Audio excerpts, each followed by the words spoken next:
안녕하세요, 여러분. 오늘은 시니어 여러분의 삶에 도움이 될 수 있는 이야기를 나누고자 합니다. 인생의 경험이 풍부한 여러분께서도 겪을 수 있는 다양한 상황과 감정들을 다루어 보겠습니다.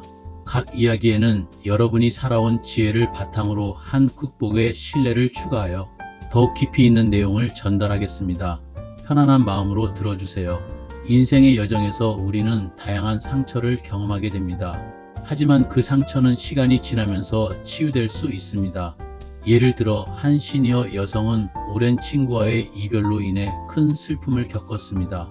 처음에는 그 상처가 너무 깊어 힘들었지만 그녀는 자신의 감정을 솔직하게 표현하고 친구와의 소중한 추억을 되새기며 마음의 평화를 찾게 되었습니다. 이 과정에서 그녀는 일기 쓰기를 시작했습니다. 매일 자신의 감정을 기록하며 슬픔을 털어내고 긍정적인 기억을 떠올리는 시간을 가졌습니다. 이처럼 자신의 감정을 표현하는 것은 치유의 중요한 과정이 될 수 있습니다. 여러분도 힘든 시간을 보내고 있다면 일기나 그림, 음악 등 다양한 방법으로 감정을 표현해 보세요. 또 다른 예로 한 남성은 건강 문제로 인해 우울한 시간을 보냈습니다. 그는 매일 아침 산책을 하며 자연의 아름다움을 느끼고 이웃들과의 소통을 통해 마음의 치유를 경험했습니다. 그는 또한 지역사회의 자원봉사 활동에 참여하여 다른 사람들을 돕는 기쁨을 느꼈습니다. 이처럼 다른 사람을 돕는 것은 자신의 마음을 치유하는 데 큰 도움이 됩니다. 여러분도 주변의 소중한 사람들과의 관계를 통해 마음의 상처를 치유해 보세요. 우리는 종종 타인의 시선에 신경을 쓰게 됩니다. 하지만 여러분이 어떤 선택을 하든 모든 사람이 여러분을 좋아할 수는 없다는 사실을 받아들이는 것이 중요합니다. 한 시니어 여성은 자신의 취미인 그림 그리기에 대해 가족의 반대를 받았습니다. 그러나 그녀는 자신의 행복을 위해 그림을 계속 그리기로 결심했습니다. 그녀는 지역 미술 동아리에 가입하여 다양한 사람들과 소통하며 자신의 작품을 전시하는 기회를 얻었습니다. 이 과정에서 그녀는 자신이 좋아하는 일을 하면서도 새로운 친구들을 만나고 자신의 예술적 감각을 더욱 발전시킬 수 있었습니다.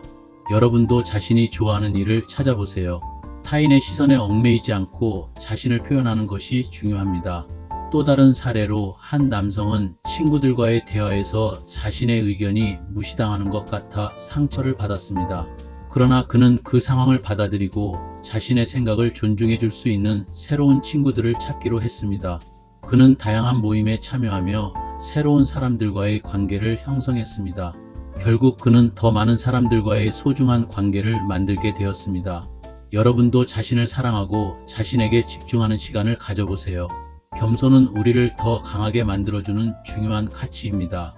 한 시니어 여성은 자녀들에게 조언을 하면서도 그들의 선택을 존중하는 겸손한 태도를 유지했습니다. 그녀는 자녀들이 자신의 길을 찾도록 지지하며 그 과정에서 자신도 배우는 기회를 가졌습니다. 그 결과 자녀들은 그녀의 조언을 더 잘 받아들이게 되었고 가족 간의 관계가 더욱 돈독해졌습니다.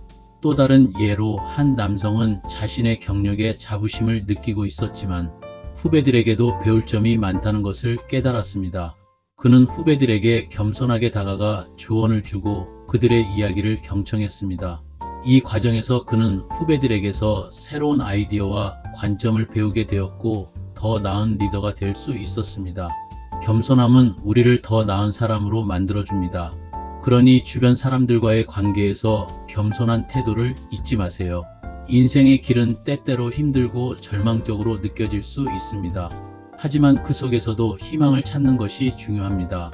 한 시니어 여성은 건강 문제로 인해 우울한 시간을 보냈지만 매일 아침 일어나서 작은 목표를 세우고 이를 이루기 위해 노력했습니다. 그녀는 매일 10분씩 스트레칭을 하며 몸을 움직이기 시작했고 점차 건강을 회복하게 되었습니다.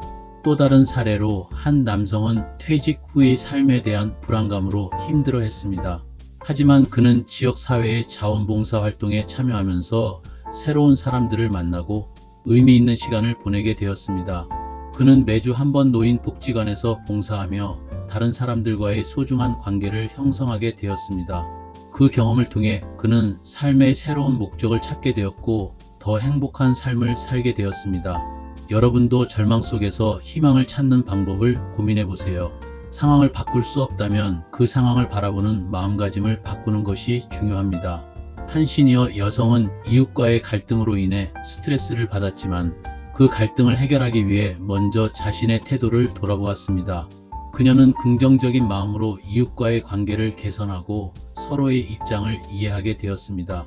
그녀는 이웃과의 대화를 통해 서로의 감정을 솔직하게 나누었고 그 결과 두 사람은 더욱 가까워졌습니다. 이처럼 마음가짐을 바꾸는 것은 관계를 개선하는 데 큰 도움이 됩니다. 여러분도 주변 사람들과의 관계에서 긍정적인 태도를 유지해 보세요. 또 다른 예로 한 남성은 자신의 취미가 가족에게 이해받지 못해 힘들어했습니다. 하지만 그는 그 취미가 자신에게 얼마나 큰 즐거움을 주는지를 깨닫고 가족과의 대화에서 자신의 감정을 솔직하게 표현했습니다. 그 결과 가족들은 그의 취미를 이해하고 지지하게 되었고 더 나은 관계를 형성할 수 있었습니다. 긍정적인 시각으로 세상을 바라보는 것이 중요합니다. 감정이 격해질 때는 즉각적인 반응을 피하는 것이 좋습니다. 한 시니어 여성은 친구와의 다툼 후 즉각적으로 화가 나서 메시지를 보냈습니다. 그러나 그 메시지가 서로의 감정을 상하게 했고 결국 두 사람은 오랜 시간 동안 소원해졌습니다. 반면 다른 친구는 화가 나더라도 잠시 시간을 두고 생각한 후 대화를 나누었습니다. 그 결과 서로의 입장을 이해하고 관계를 회복할 수 있었습니다. 또 다른 사례로 한 남성은 가족과의 대화에서 불만을 느끼고 즉각적으로 반응했습니다. 그러나 그 반응이 상황을 악화시켰습니다. 이후 그는 감정을 가라앉히고 다음날 가족과의 대화를 통해 문제를 해결했습니다. 그 결과 그는 가족과의 관계를 개선하고 더 나은 소통을 할 수 있었습니다. 그러니 잠시 멈추고 생각한 후에 행동하세요. 여러분의 마음을 지키는 것이 중요합니다. 이렇게 오늘의 이야기를 마무리하겠습니다. 여러분, 인생은 길고 그 길 위에서 우리는 많은 것들을 배우고 성장합니다. 힘든 순간이 오더라도 여러분은 혼자가 아닙니다. 서로의 이야기를 나누고 함께 힘을 내어 멋진 인생을 살아가길 바랍니다. 감사합니다.